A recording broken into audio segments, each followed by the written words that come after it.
everyone. Welcome to the Fit Executives Roundtable. Today we have our special guest, Cheryl Bell. She works for Miriam Kitchen as an executive chef, and she's held this position for 9 years. And we're so happy to announce that she lost 24.4 pounds of fat in 90 days, getting a striking six pack at the end of the 90-day challenge, which was super exciting for us. She was our first winner of our fat loss challenge. And my husband is joining us into the conversation as he was there to witness her journey. And this was a collective effort. So welcome, welcome, welcome. Cheryl, how you doing? Hi, I'm doing well. Thank you. Thank you so much for having me. Yes, you are welcome. So, Hubs, you want to go off with the first question? Yeah, so the first thing that I would love to know is why you were even looking for something. Why were you looking for a change? What was going on in your life at the time when you said, okay, I'm ready now to do something? Well, I had always been somewhat of a fit person, and then the pandemic hit, and I was working 14-hour days and just doing the grind. So I really wasn't eating well. I wasn't having opportunity to exercise. I wasn't getting enough sleep. And I could see that, like, I didn't really like the way that I looked. I had never weighed that amount of pounds, which I was 207 pounds at the particular time. And Mhm. funny enough, I had known Corrine because I worked at First Baptist Church of Glen Arden, and I started seeing her post. And, a little bit hesitant because you have a lot of people that are in fitness that say, oh, I can make you look great, this, that, and another. And they do to a certain extent, but they don't necessarily practice what they preach. And so I had been watching her for a while and I'd seen her photos. But I have to be honest, when I saw your transformation, that was it for me. I was like, I am sold. I'm going to reach out to her and give it a Whose chance. transformation? My transformation or Chris's It transformation? was both. Like your body was like off the chain cut. I was like, oh yeah, that right there, that's proof is in the pudding for me. But then when I, talked to her and I had seen your transformation and knowing that like initially you was like, I'm not doing that. I'm not going through all of that. And then to watch you go look at your driver's license photo and see that transformation, I was astounded by the results. It was more than just saying that you can make it happen. She actually had the photos. And for me, that was like, okay, this is somebody who's doing more than just trying to make money. She's really trying to impact people's lives for a healthier lifestyle and be able to live and do the things that they want. And given what I do and trying to help people survive and get housing and have a better life, I could resonate with that. And I was like, I don't know how I'm gonna do it, but it's gonna happen. What's And going to so happen? go to her. So, Cheryl, I want to jog your memory. So, what was happening was this was shortly after Chris's transformation, which I had posted on social media. And a few months later, he was taking his passport picture, and I had posted his before and after passport picture, which went viral on the internet. Then we had just gotten married, and we were supposed to go on a honeymoon together. And when I looked at my passport picture, I realized that I was so focused on Chris's transformation that I didn't realize that my passport pictures was also no good for this upcoming um, honeymoon that we're going on. So I ended up taking a before and after picture of the passport, and you commented on that before and after passport picture of my face that day. And that was when it was after that post, you responded to that post. And that was when we had booked the call and got you started. I remember it like it was another day because I was just like, oh my gosh, I'm trying to go to Jamaica and I don't look like my passport photos right now. Yep. Oh gosh. So the next question we wanted to ask you was, what results have you gotten from the Fit Hidden Figure system?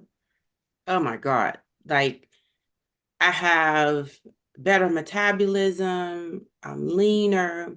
I eat. I learned how to eat properly to keep my metabolism moving fast. Mhm. Um, Actually, you learn that which they're not that small, smaller meals multiple times a day keeps your energy up and it improves your metabolism. I like the whole thing. It's hard for me to pick things because there's so much about what I love to do. I love the way I walk. I'm comfortable walking down the street or walking anywhere. I stand myself proud as opposed to before I wasn't really comfortable with who I was. And now like I can go somewhere and don't have on makeup and really don't care because I'm like the rest of it is still fabulous. So y'all just look at that, you know what I'm saying? So, You but know, it's been a great journey. so So, so really quick, so Cheryl, just to give the listeners some perspective, you went on the program back in 2022, and it is now 2024. So you keep saying that you learned, that you learned. One of the big things that we definitely want all of our clients to take from this is not only that we can prove it to you scientifically, but that you learn your body, you learn methods on how to control either your urges or the fat gain, fat loss, the different seasons that you go through. So it sounds like if you could just touch on the tools that we use that you still use today, right, to sustain, you're 2 years out and you haven't reversed. Like pound here, pound there is one thing, but we're talking drastic changes that you've been able to maintain. Yeah. So if you could just touch on when you talk about our system, like what tools did you learn that have helped you sustain it for this long now? So it would be without a doubt the meals program. I still have the sheets that she did for me for both my workout and my eating plan. So, and when I need a refresher, they sit right on my counter in my kitchen. I'll look at it and go, okay, I've reset the alarms on my phone so that every time I'm supposed to be eating, I'm getting alert. Sometimes I follow it, but it's always there. I never get away from it. And each alarm says what the food is I'm supposed to be eating. The hydration piece, that probably was epic in my world because I didn't hardly drink any water per day. Now I have my 64 ounce. She gave me the amino acids. I live and breathe by them things every single day. I get my water in. Some days it's less, but I'm conscious that I need to be drinking water. The cardio, that's something I do 5 days a week. I love the rowing. I make sure I stretch. I do mobility, like she said, the recovery exercises, just to make sure I get a good heart rate. But I also noticed from this program, it has allowed me to have a clearer head to be able to function. Because when you work in the kitchen, it can be chaos. And when have the ability to work out in the mornings, it sets the tone for my day. And I am just like laser focused getting things done. Um, the other tools that she has, the monthly meetings, they're critical. Like you learn something new every single time we have a meeting that she actually learns sometimes from us, things that were happening. And how it infects your body, just understanding how the body works. I think the biggest lesson I learned was about how important the water is and Mhm. how the liver and the kidney, and if you don't do it, how, the kidneys having to come over to help the liver that burns the fat. And if you don't drink the water, then how all of these things work together. So every lesson that I've learned from her, the programs, the accountability, as much as it can be really difficult to take, is probably the best because it's like little sisters on your shoulder, like cheering you on, but she's giving you, that hard love that you need to get there, and you make a commitment, and she holds you to it. And it's not just about her; it's about you wanting them to be successful, to achieve what they wanted to achieve. And so, like, I talk to people all the time, and they ask me, I always tell them, this is what you got to do. This is what you need to do.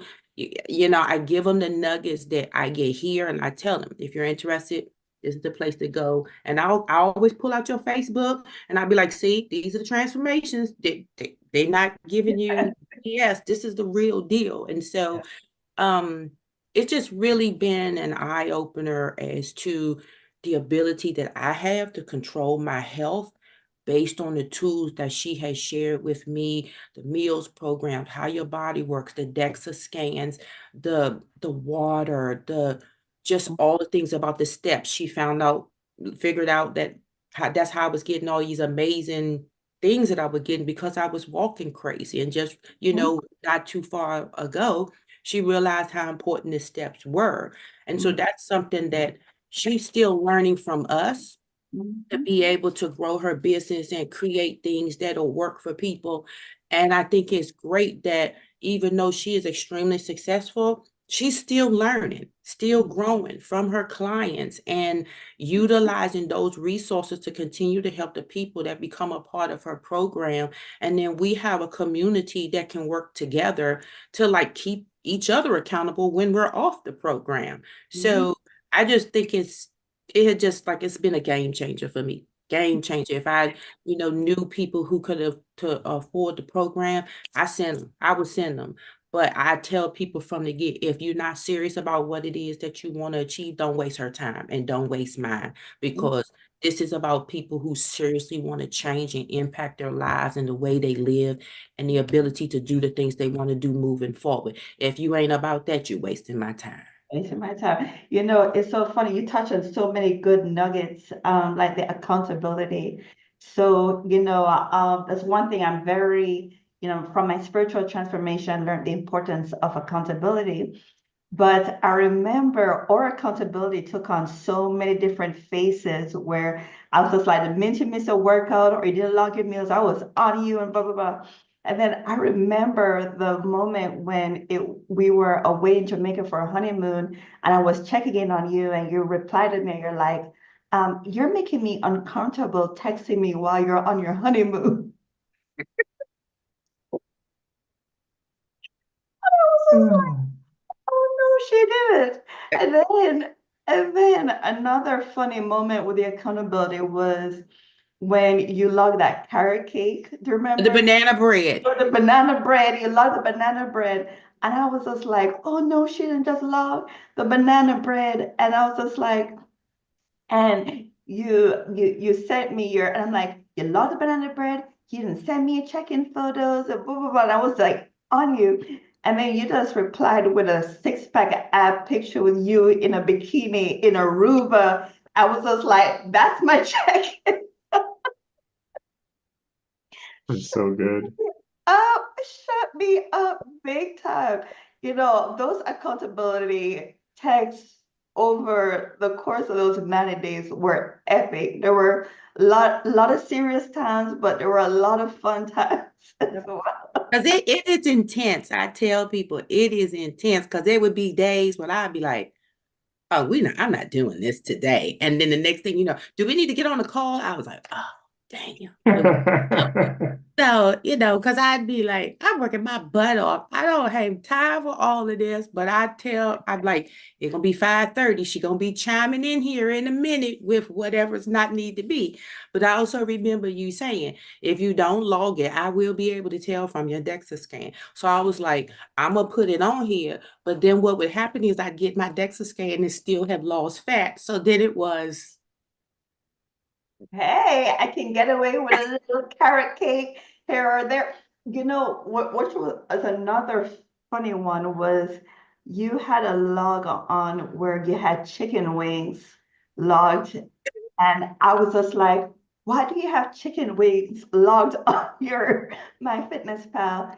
And you said, I had to eat what I had access to. And I'm like, why is it that you have access to just chicken wings? Like, this is what I have to cook in the kitchen. I was just like, well, why are you feeding people chicken wings when you know the nutritional content of the chicken wings?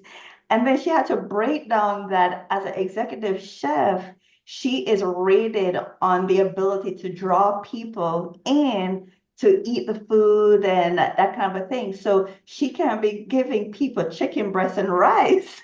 Yeah, Right? yeah. And And expect it's also donated. So a lot of them. food is donated. We don't purchase it. So It is, you have to work with what you have. And again, our goal is to get people housed. So the food is always what makes them come in. And so, but you got to think about what will people eat, Mhm. that sort of thing, and make them come in. If they don't come through the doors, we don't have the ability to test them. But you work with what you have. And so, yeah, sometimes we don't get them that often. It just so happened when that I was on the program, yeah, we were getting them a lot. So curious question then, because one thing Karine always says is there is no bad data, right? All data is good data, right? And one thing I know for me, going through my journey, being a big guy and whatnot, I would always say to myself, well, you know what, I'm going to have this cookie or I'm going to have this because I know what it's going to do with my body. I know it's going to change. I know what I'm going to have to do to work it off. But I really didn't because I didn't have any, I was just my feeling, right? I was in my emotions in that time. But tell us how, in a way, you're able to manipulate by knowing your body scientifically how food impacts you, right? What this does to your body if you eat it for a certain amount of time, and what you can, essentially get away with and not get away with now that you can sustain it so that way it's not so strict, it's controlled. You're able to enjoy things because you know how it's going to impact you. How has the program or the science and like the data been able to allow you as especially as chef, right? Because I've had your carrot cake, all right. I get that every 365 days and I wait for it, right? On I your don't have any birthday. other I don't have any other carrot cake for 364 days, okay? So tell us how that's been able to help you. um One of the lessons I can hear her saying it now is half of what you eat should be protein, or you should be eating the amount of protein that you want your goal weight to be. So those are things that I have remembered that she has told me.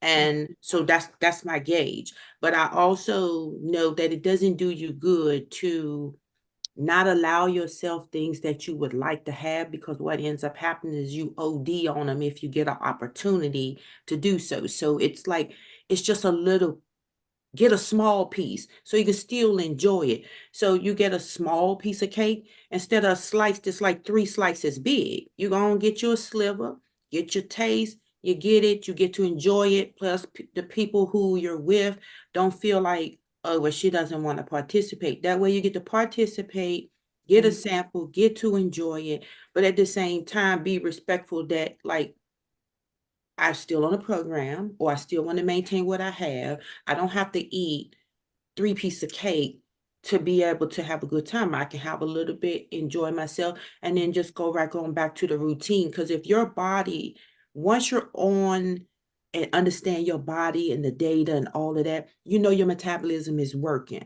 So it's going to process that and work it as long as you still maintain, because the cake shouldn't be the only thing that you're eating for that meal. So you probably have eaten before, or going to be eating shortly after, because it's every 2 or 3 hours you're eating. So you're going to burn that up as long as you're doing the other things that you're supposed to do. And I'm also a baker. So that is one of those things that it's a balance for me, because when you cook, especially when you bake, you're tasting all the time. So a lot of the things that I'm tasting, they're clearly not on that program. Your mashed potatoes and all of these other things, but it's everything is about moderation. It's also taken into consideration, like she said, I know the dynamics of where the carbs, the sodium, the sugar, the fats, the proteins, those macros, I understand where I'm supposed to be on them. I still log into Fitness Pal on given days, so I can just keep tabs on where am I? Am I low on my proteins? What am I doing? And most times I can tell, because I'm like, I can't remember what I ate, which means I didn't eat what I was supposed to, or didn't eat enough. So it'll jar me. It's a part of who I am. And I got people at work now eating more frequent meals that are leaner, with the vegetables and the proteins. They're eating egg whites. They never thought in their world they would eat egg whites. And so now they're eating egg whites for breakfast. They're having their oatmeal for breakfast. They're doing turkey sausage instead of pork sausage. Like some of the people, because you see the results, They know what it can do. And it's a new person in there. And I'm like telling you, bruh, you can't just eat one meal a day. You're not burning any fat, you're storing it in fat. So you have to be conscious of all of those things. And so I share what I get from here. And I also learn from other people as well. And just trying to balance being able to enjoy my life, but doing it in a way that's healthy because I'm not going to stop baking and I'm not going to stop cooking. So You touched on a few points there that I've been realizing that when folks come to us for health and fitness, say, yeah, we can get the fat loss, and we know we're good at that. We always get it done. But what folks get out of it that they didn't anticipate is how much of an influence you are on the people you're surrounded by. Because, we see it with everyone. We see it even with mothers. Children want to eat what their mom eating, grandkids looking at what their grandmother doing. You go to work, they see you doing this, so they see the results, so they trying to get some of it. So that the influence piece is huge. So thanks for touching on that. And for our viewers, I wanted you to tell us, just roughly how much protein you're eating in a given day, how much meals per day you're having, and how much protein in each meal. So for me, like when I get a little bit off on my weight, I go back to the original plan that you gave me of, the 100, I think it was 150 grams of protein. So I try to be in between the 150 and the 180, given the information you gave about eating the amount of protein at the weight that you want to be. And then I maintain all the same carbs, sodium, sugar, starches that you had mentioned. I haven't changed those. I try to keep those down to make sure that I know those are the fat builders right there. I know sodium holds water and all of those types of things. So I try to focus on what I do eat, making sure it's good. My vegetables, making sure that they're grilled or been in the air fryer. That has become my best friend because you can get rid of the oil, stuff cooks well, all of that. So the sweet potatoes, the spinach, sauteed vegetables, it's fresh vegetables. So I stay within the realms. Of course, with me, we decided that I know what I can eat as far as the numbers are concerned. So I tend to veer off a little bit. I know shrimp is a thing that's one time a day if I want something different. I can eat other fishes. So the tilapia is something that I would never have eaten that I now eat all the time. But I look at cod, I look at stuff totally different. Like I love what do you call it? Sea bass and salmon. But all of those things, when you look at that fat, you're like, oh, it don't taste that damn good. I'm I'm like, oh my God. Or if I do, it's a special occasion. And then in that case, I'm also not trying to eat the whole thing. I may take some of it home. So, like the salmon, I did that for dinner, but they were like 4 to 6 ounce pieces. So I had that, but I also had my vegetables and the other stuff that I was supposed to have to make sure that it was balanced. So it has really taught me like what I can and can't eat, knowing how my body functions. And because I know I burn a lot of fat when I'm not doing anything. My mind doesn't say, well, you can eat whatever you want. No, you can't, because it'll come back. Like even when I fall off, I've lost the weight, but I also see that I have probably lost muscle because I can see fat in places that I didn't. But I don't worry because I know once I settle down and get back to it, I'll be right back there. Gotcha. Based on your system, because otherwise I would not have been able to do that. So that's probably be the greatest gift out of this whole program is this wasn't a one-time make you look good so I can look good for your program. This was a lifetime changing event that will carry me and have me have longevity in a way that I can do whatever it is that I want to do. Like I'll always be connected. If I ever need anything, she's there. But she really does equip you that if you don't come back, you still can do the program. Period. Absolutely. And one of the things too about you in particular is that you're very good at attending the monthly health coaching meetings.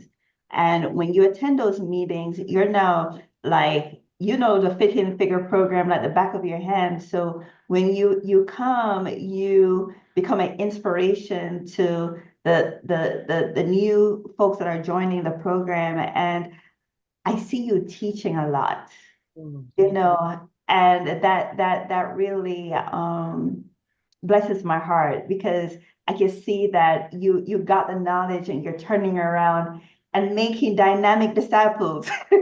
Yeah, yeah, it's I want to see other people, be Yeah. healthy and live the lives that they want to live. And we don't, as human beings, our job is to share with one another information that we learn that could be helpful to people. And it's funny you say developing dynamic disciples, because I come from that. And that's what First Baptist is all about. You teach one, you learn and you teach. You learn and you teach. So like I'm at work. I'm always selling it. Like my team members, I have team members that are Latinos. They don't eat vegetables. They eat a lot of starch and they eat a lot of meat. I've transformed the way that they eat. They're thinking about they need to exercise. So now they're trying to walk in the evenings.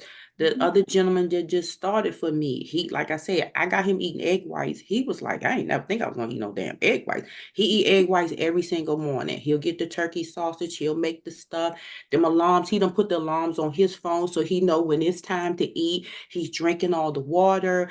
We not doing sodas. So it's a blessing for me because I have been privileged to be able to have it. It don't do you good to have information and be able to help people and not utilize it or share what it is that you give. You want to be healthy. Why wouldn't you want to help somebody else? So that's what information and knowledge is about. So I'm always grateful. Like when I see the people in there, they're starting and they feel like somewhat deflated, maybe because it's not moving as fast. But I also don't have no problem telling them, like, it's not a game. Like, you gotta work. It is not easy, but if you put the work in, it will work. Like, I still stay in touch with Hillary. I know she had fell off the program a bit. So I had texted her and said, look, we can be kind of accountability partners to check in on each other, see how you're doing. Are you working out? What's going on? So I do that as well if, people are interested, because we all get busy. And when you don't have the accountability, like you said, you can easily fall off track. So just having somebody check in and say, hey, how you doing? Think, going, they'll make me like, oh, okay, yeah, let me get back on it. So, it's great to be able to share with people, have them understand. It's a phenomenal program. Everything you learn is phenomenal. And I get inspired by other people too about the things that they do, because you have people mostly that are like big time executives, and I'm not one of them, but hopefully one day I will be. Um, but listening to how the work and all the stuff that they do and the things they're trying to balance, the people that have all these kids and they're still pushing to be them best selves. And so I just like to be an inspiration. Like, there's nothing you can't do. You have made an investment in yourself that will pay dividends for the rest of your life. Absolutely. Well said. Well said. I could Well not have said said. it any better. Chris, did you have any final thoughts for Cheryl? Yeah, actually, in the beginning when we first met, I remember it was always a struggle because when someone starts, they have excuses, right? Everyone has excuses. I have excuses why you can and cannot do something, right? I remember in the beginning, you didn't have a microwave in your kitchen, or there was somewhere you didn't have access to a microwave. You couldn't bring your food, couldn't store it. Mm-hmm. I was only surviving on what was around me, right? That's what I was eating. Like I don't have time to make my food and bring it in and do this and this and this. But you did. You changed it. I think there's a microwave in there now. There's the ability to bring food in the kitchen and put it in the refrigerator. And what I really wanted to touch on that is, you said that you're not an executive, and I disagree. I think you are an executive, right? Because your reach is not just to your employees that you manage, right? It's also the individuals who are coming in to have your food, right? Anyone trying to change your life that's coming to the Miriam's kitchen, right? You're impacting your employees who are impacting their families, right? Remember, you're creating a legacy just from small things you are doing, right? A joke. It's a big mama effect, right? It's like if mama's gonna do it, everyone will do it, right? If the leader is doing it, everyone will do it, right? you're an executive no matter you like it or not, right?